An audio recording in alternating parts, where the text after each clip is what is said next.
మంచు కుటుంబ కలహాలు అప్పట్లో తెలుగు 2 స్టేట్స్లో హాట్ టాపిక్ అయ్యాయి. అందరినీ షాక్ అయ్యేలా చేశాయి.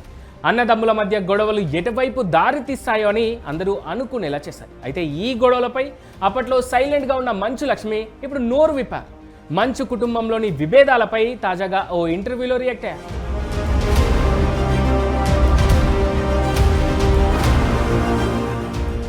తన మనసులోని మాటలను బయట పెట్టారు. దేవుడు నిజంగా ఒక వరం ఇస్తానంటే తమ కుటుంబం మళ్ళీ పాత రోజుల్లోలా ఒక్కటై ఉండాలని కోరుకుంటా అన్నారు.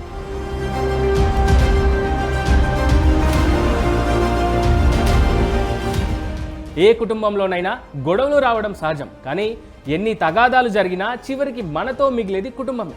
రక్త సంబంధాలను దూరం చేసుకోకుండా వాటిని కాపాడుకోవడమే ముఖ్యం. ఈ విషయంలో తాను రియాక్ట్ అవ్వనందుకు చాలా మంది తనను తప్పుగా అపార్థం చేసుకున్నారని, ఏ బాధ లేదన్నారని గుర్తు చేసుకున్నారు లక్ష్మి. కానీ తాను అనుభవించిన బాధ కలత తనకు మాత్రమే తెలుసన్నారు. ఆ సమయంలో జరిగిన ప్రతిదీ తనను లోపల నుంచి చాలా బాధించాయని ఎమోషనల్ అయ్యారు మంచు లక్ష్మి.